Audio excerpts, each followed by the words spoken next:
Malgré les efforts et les sacrifices, il arrive un moment où le rêve se heurte à la dure réalité. On ne peut pas toujours gagner. Chaque sportif est un jour confronté à l'échec. Même le grand Michael Jordan n'échappe pas à la règle. J'ai raté 9000 tirs dans ma carrière. J'ai perdu presque 300 matchs. 26 fois on m'a fait confiance pour prendre le tir de la victoire et j'ai raté. J'ai échoué, encore et encore et encore dans ma vie. C'est pourquoi je réussis.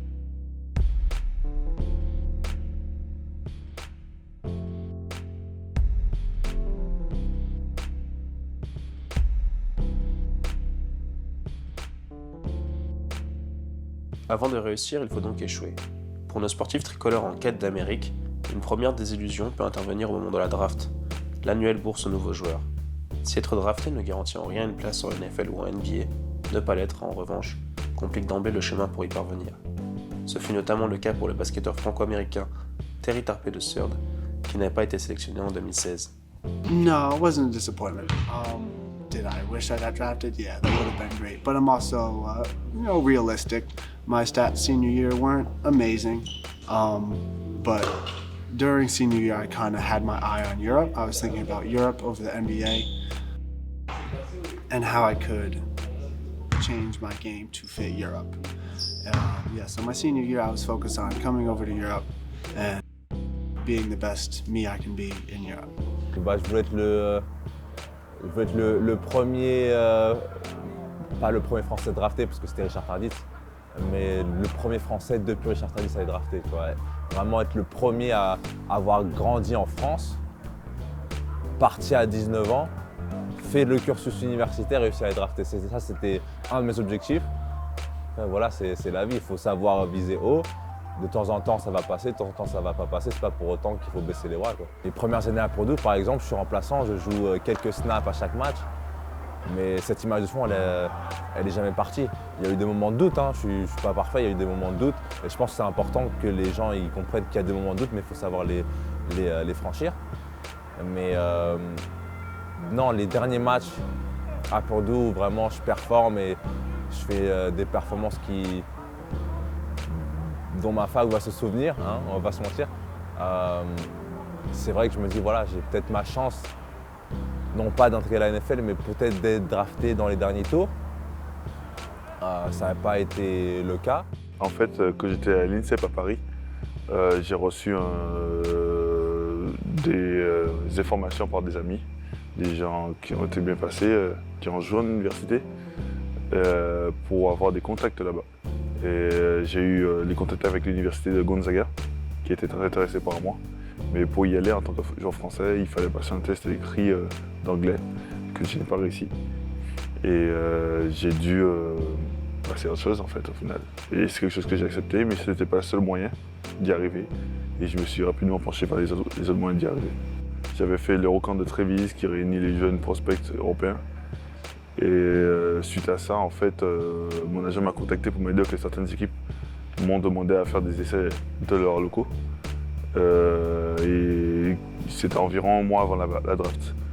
Par rapport à ça, en fait, j'ai suivi le processus de préparation et d'entraînement avec eux jusqu'au jour de la draft où ils attendaient patiemment et les doigts croisés d'avoir une chance. On arrive à la draft et votre nom n'est pas appelé. Pas appelé. Pour ma part, j'étais à Los Angeles, j'étais pas à New York. J'étais avec un très bon ami, Ronny Turiaf, qui a joué en NBA. Et c'était la première personne à me dire de relever la tête pour me dire que c'était pas fini. Voilà, certes, c'est un échec, mais il y a toujours d'autres moyens d'y arriver, comme aujourd'hui. Et il faut juste que je sois très bon. Ça fait mal au cœur, c'est quelque chose qu'on a toujours rêvé. Mais j'étais triste et c'est pas pour autant qu'il faut abandonner les choses, je pense. Refusant de se laisser abattre, Anthony Mangou et Yanis Morin réussissent finalement leur pari fou. Le premier est signé par les Eagles de Philadelphie, champion NFL en titre. Le second par le Thunder, franchise NBA d'Oklahoma City. Cependant, aux États-Unis plus qu'ailleurs, la concurrence est rude, et signer un contrat ne constitue en rien une garantie. Donc je signe quelques heures après la fin de la draft avec Philadelphie. Je me dis voilà, c'est les champions en titre. Mais ils n'ont pas de receveurs stars comme un Julio Jones, un Odell, un DeAndre Hopkins. Donc je me dis ok, voilà, ok ils sont champions, mais je peux y faire mon trou. Il y a des receveurs qui vont passer sur leur deuxième année et j'ai aucune peur niveau compétition. Les premières expériences, donc c'est le rookie minicamp où on était 15 joueurs ayant signé à ce camp, plus 55 joueurs en essai sur le week-end en fait. Et en fait, tu te rends compte que c'est pas parce que tu as signé et que les autres l'ont pas fait que tu es sûr d'être dans l'équipe en fait. C'est-à-dire qu'aucun signe, mais en vrai, si tu performes moins bien qu'un autre gars qui est à ton poste mais juste en essai, et ben ils vont te couper à la fin du week-end et le prendre lui, tu vois.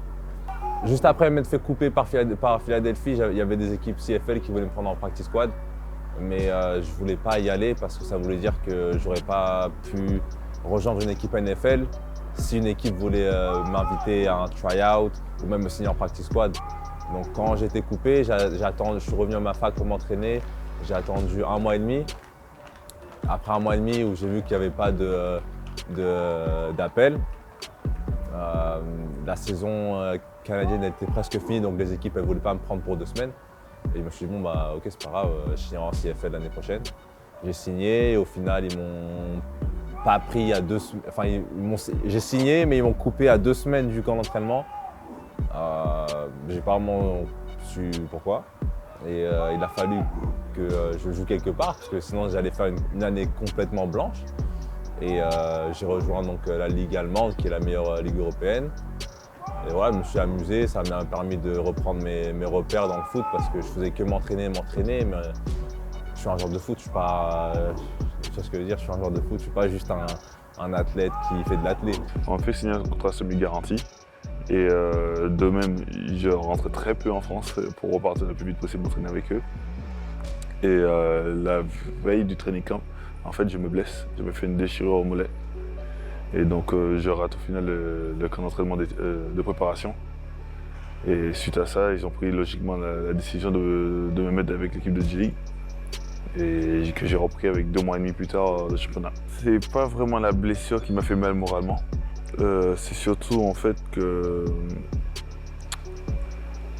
le truc que je voyais, c'est que plus je bossais, plus je me mettais à fond à 200% sur les choses, plus l'objectif était proche en fait. Et ce qui m'a fait vraiment mal en fait, c'est la fin de tout ça. C'est là en fait, on se dit, est-ce qu'il y a d'autres moyens d'y arriver? C'est pas facile, c'est encore moins facile, mais c'est pas impossible. Et c'est pas pour autant que j'essaie de me relâcher par rapport à ça. Sachant que j'étais en G-League, pas drafté, donc je n'étais pas un joueur qui mettait forcément en évidence dans l'équipe, même si j'avais un contrat exhibition. Mais le problème, c'est que moi, j'ai raté le début de saison avec ma blessure. Et vu que j'ai repris assez tard, j'ai dû avoir un petit temps d'adaptation justement au rythme. Mais au final, sur la fin de saison, j'ai pu très bien me débrouiller. Mais hélas, c'était déjà trop tard en fait. Il reste 1 mois, 2 mois de saison. Et par rapport à ça, la G-League, c'est si tu es blessé, tu as une chance d'être appelé. S'il n'y en a pas, tant pis. Et donc, c'est la guerre des tranchées. Ça, je l'ai rapidement compris. Et tout le monde a faim. C'est un lieu où, en fait, mentalement, il faut être très fort. Parfois, tout donner ne suffit pas. Des facteurs extérieurs et incontrôlables, comme une blessure ou une décision de l'entraîneur, peuvent prématurément mettre fin à un rêve. Une seule solution se fera alors, revenir en Europe. Ils me l'ont fait comprendre très tardivement, jusqu'à, on va dire, 1 semaine environ du départ. Ils contactent mon agent pour me dire que finalement, ils ne me gardent pas. Sauf que les championnats en Europe, ils avaient déjà commencé, les effectifs étaient déjà pleins. Donc moi, je me suis retrouvé sans club. Et du coup, c'est à moi que j'ai dû trouver un moyen de revenir et de m'installer dans le championnat de France, pour montrer mes performances et de quoi je suis capable. J'étais en contact avec plusieurs junior college qui étaient dans le top 10, aux États-Unis. Ils me proposaient des walk-on encore, du coup, fallait que je paye. Et il y a le JUCO dans lequel je suis allé qui m'a offert une bourse d'études, tu vois, pour aller là-bas. Le seul hic, c'est que c'était un institut militaire. Donc bon, j'ai pris quand même la bourse parce que les finances, c'est important aussi, tu vois. Après, ça s'est pas forcément passé de la meilleure des façons puisque j'ai rencontré le côté business du foot aux États-Unis. dans le sens où le coach voulait me garder plus longtemps que j'avais prévu. Tu vois. C'est-à-dire que je suis allé faire des camps aux États-Unis pendant les vacances, les grandes vacances. Du coup, dans des grosses facs du style Auburn, LSU, etc. Tu vois. Et il y avait des coachs qui m'ont montré de l'intérêt. Et mon coach était au courant de tout ça. Et du coup, vu que les 4 backers qu'il avait déjà dans son équipe, c'était leur dernière année dans son école, ce qu'il s'est dit, c'est que, bah écoute, je vais pas le faire jouer, même s'il a des looks. Je vais pas le faire jouer, même pas sur les special teams ou quoi que ce soit. Je vais essayer de le faire redshirt, ou du moins, même s'il redshirt pas, bah je le garde le plus longtemps possible parce que s'il met un pied sur le terrain, bah je sais qu'il va se faire, il va recevoir des bourses en fait. Du coup, j'ai pas mis un pied sur le terrain, mais je jouais pas. Il y avait le côté militaire qui était dur. Et puis, tu sais, après, il y a la réalité du fait que t'es loin de tes proches, etc. Tu vois, donc le tout combiné, ça a fait que j'ai pris la décision de rentrer. Chacun a sa propre manière d'appréhender l'échec.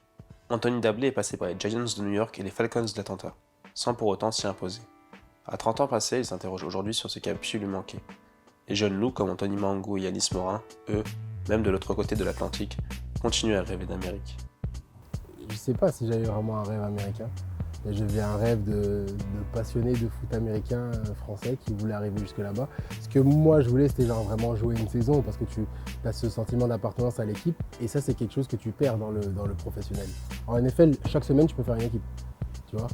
Le contrat ne veut quasiment rien dire et chaque semaine on peut te couper, t'es préparé notre équipe, t'es coupé, t'es préparé notre équipe. Donc même si tu fais toute la préparation avec une équipe, tu sais pas avec qui tu vas finir, à part pour je sais pas, par exemple, si on prend les Falcons, les Matt Ryan, les Devontae Freeman, les Julio Jones, eux, ils se font pas du tout de soucis, ils savent qu'ils sont dans l'équipe, tu vois. Pour le reste, c'est un peu plus compliqué. À New York, très bien, j'ai pas énormément appris, je dirais. Et puis j'ai pas eu beaucoup de temps de jeu pendant la pré-saison, notamment un match contre les Bills où je suis même pas rentré. Et footballistiquement, j'ai pas vraiment appris un petit peu parce que il y a deux choses. Arriver à faire des choses sur le terrain, c'est une chose. Arriver à le coacher ou à l'amener à d'autres, c'en est une autre. C'est peut-être mon âge qui a joué parce qu'en commençant si tard, j'ai commencé à 19 ans. Donc en commençant si tard, quand je suis arrivé aux Giants, j'avais 26 ans je crois. Au Falcon, j'avais 27. Déjà, il y a ça. Pas d'universitaire, donc pas de coach qui peuvent parler de toi, savoir comment tu es toute l'année, comment tu t'entraînes, etc. Et seulement 2 mois de OTAs et 1 mois de camp d'entraînement c'est-à-dire 3 mois en tout, pour faire confiance à une personne que tu vas prendre pendant 4 mois pour la saison. Où on se connaît les retombées médiatiques, on connaît les retombées financières, etc. et l'importance de ce business. Tu ne peux pas prendre des décisions à la légère. Alors parfois, peut-être que ça a joué, etc. Parce qu'en étant là-bas, j'ai jamais eu de problème. Alors, en étant aux Giants, quand je levais la main en meeting de receveur, mon coach me disait « baisse la main, Dablé, on sait que tu sais ». Tu vois, donc des trucs comme ça. Donc j'avais jamais de problème. Aux Falcons, à chaque fois que j'étais...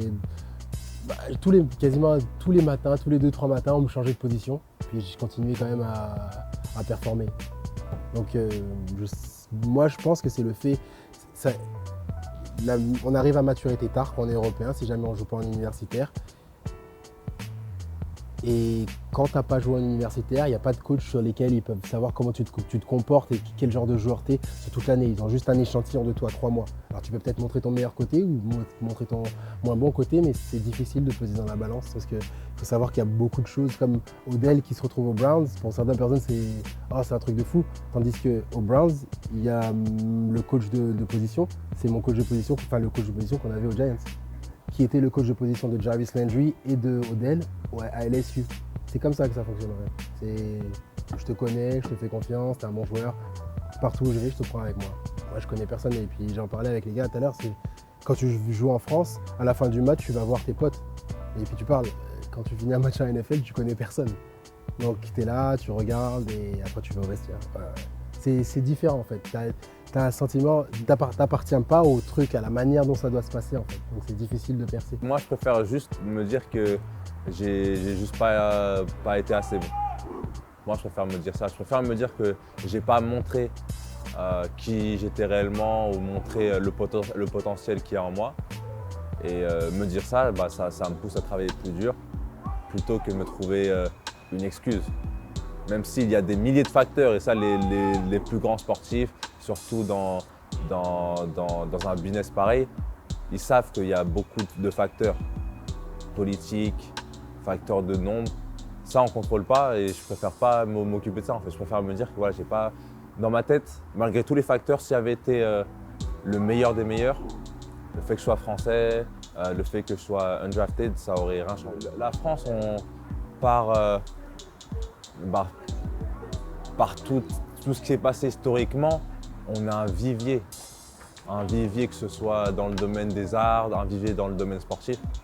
Et oui, je pense que en France, moi je pense qu'on a peur de briller. On a peur de se mettre en valeur, alors qu'on peut se mettre en valeur et être humble, tu vois, et être modeste. Mais quand tu sais qui tu es, pourquoi faire semblant en fait? On n'est pas les meilleurs, d'accord, mais on a des coachs compétents, on a des athlètes qui pourraient faire des ravages aux États-Unis. Mais après, il y a toujours tel ou tel facteur. Ils ne parlent pas bien anglais ou alors niveau études, voilà, ils ne suivaient pas. Tu vois, c'est plein de petits facteurs que d'autres athlètes n'ont pas, ne contrôlent pas, etc. Mais en soi, non. Dans 10 ans, le football américain il sera bien mieux que ce qu'il est maintenant. Et moi, c'est une de mes tâches, en fait. C'est un devoir que moi, je dois essayer d'accomplir. Je vais tout faire tout seul, hein, mais moi, je vais faire ce que je peux pour aider et puis on verra. Mais moi, je m'en fais pas, en tout cas, pour le foot US français. Échouer n'est pas une honte, et fait même partie intégrante de la vie des sportifs de haut niveau. Si beaucoup ne réaliseront finalement jamais leurs rêves, une poignée d'entre eux, à force d'échecs et de persévérance, en feront un jour une réalité. Et je pense que c'est important que les gens ils comprennent qu'il y a des moments de doute, mais il faut savoir les franchir. T'appartiens pas au truc, à la manière dont ça doit se passer en fait. Donc c'est difficile de percer. Certes, c'est un échec, mais il y a toujours d'autres moyens d'y arriver.